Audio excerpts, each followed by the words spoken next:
السلام علیکم ورحمۃ اللہ وبرکاتہ۔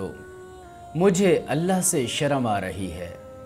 خلیفہ سلیمان بن عبد الملک کا بھائی خلیفہ ہشام بن عبد الملک بن مروان بیت اللہ شریف حج کرنے کے لیے آیا تو طواف کے درمیان ان کی نگاہ ایک زاہد اور متقی عالم ربانی سالم بن عبداللہ بن عمر پر پڑی۔ سالم جو کہ عبداللہ کے بیٹے تھے، عبداللہ جو کہ عمر بن خطاب رضی اللہ تعالیٰ عنہ کے بیٹے تھے، گویا کہ عمر رضی اللہ تعالیٰ عنہ کے پوتے سالم، ان پر نظر پڑی جو اپنا جوتا ہاتھ میں اٹھائے ہوئے خانہ کعبہ کا طواف کر رہے تھے۔ سبحان اللہ، اتنی عظیم ہستی اور اپنے ہاتھ میں اپنا جوتا اٹھا کے اتنی سادگی کہ خانہ کعبہ کا طواف کر رہے ہیں۔ ان کے اوپر ایک کپڑا اور ایک عمامہ تھا جس کی قیمت 13 درہم سے زیادہ نہیں تھی، یعنی کہ بالکل حقیر قسم کا کپڑا پہنا ہوا تھا۔ خلیفہ ہشام نے کہا سلنی حاجہ، کوئی ضرورت ہو تو مجھ سے مانگیے، مجھ سے طلب کیجئے۔ سالم بن عبداللہ رضی اللہ تعالیٰ عنہ نے کہا انی لاستحیی من اللہ ان اسأل فی بیتہ غیرہ، مجھے اللہ سے شرم آ رہی ہے کہ میں اللہ کے گھر میں موجود ہوں، اللہ کا گھر سامنے ہے اور اللہ کے گھر میں آ کے میں کسی اور سے مانگوں، مجھے شرم آ رہی ہے، مجھے حیا آ رہی ہے۔ یہ بات انہوں نے کہی، یہ سننا تھا کہ خلیفہ کا چہرہ سرخ ہو گیا، غصہ آ گیا، بات محسوس کر لی، سب کی محسوس کی کہ میری گویا کہ بے عزتی ہو گئی۔ اب کیا ہوا؟ اس نے سالم بن عبداللہ کے جواب میں اپنی بے عزتی محسوس کی۔ جب سالم بن عبداللہ حرم شریف سے باہر نکلے تو وہ بھی ان کے پیچھے ہی حرم سے نکل پڑا اور راستے میں ان کے سامنے آ کر کہنے لگا الان قد خرجت من بیت اللہ فسلنی حاجہ، اب تو بیت اللہ سے نکل چکے ہو، اب تو باہر آ چکے ہو، ہاں اب کچھ مانگنا تو مانگو۔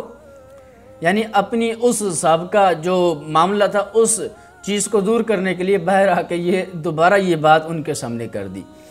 سالم بن عبداللہ گویا ہوئے کہنے لگے من حوائج الدنیا ام من حوائج الآخرہ، بتائیے میں آپ سے دنیا کی ضرورتیں طلب کروں یا اخروی حاجات آپ سے مانگوں؟ بھئی دنیا مانگوں یا آخرت مانگوں، کیا مانگوں؟ خلیفہ ہشام کہنے لگے آخرت کی جو حاجت ہے وہ پورا کرنا تو میرے بس میں نہیں، وہ تو اللہ کا کام ہے، البتہ دنیاوی کوئی ضرورت میں پوری کر سکتا ہوں، آپ فرمائیں۔ سالم رحمہ اللہ فرمانے لگے ما سألت الدنیا من یملکها فکیف اسألها من لا یملکها، میں نے دنیا تو اس سے بھی نہیں مانگی جس کی یہ ساری دنیا ملکیت ہے۔ اللہ ساری دنیا کا مالک ہے، میں نے اس سے دنیا نہیں مانگی، پھر بھلا میں اس شخص سے دنیا کیوں کر طلب کر سکتا ہوں جس کا وہ خود بھی مالک نہیں؟ ہاں اے خلیفہ تو مالک نہیں، مالک اللہ ہے۔ میں نے اللہ سے دنیا نہیں مانگی، دنیا کی میرے دل میں چاہت نہیں، میں دنیا نہیں چاہتا، میں نے اللہ سے دنیا نہیں مانگی تو میں تجھ سے دنیا کیوں مانگوں؟ جب یہ جواب انہوں نے دیا، یہ کہہ کر اپنے گھر کی طرف چل دیے اور ہشام بن عبد الملک اپنا منہ لے کر کے رہ گئے۔ یہ واقعہ البدایہ والنہایہ جز 9 اور صفحہ 235 پر بیان ہوا ہے۔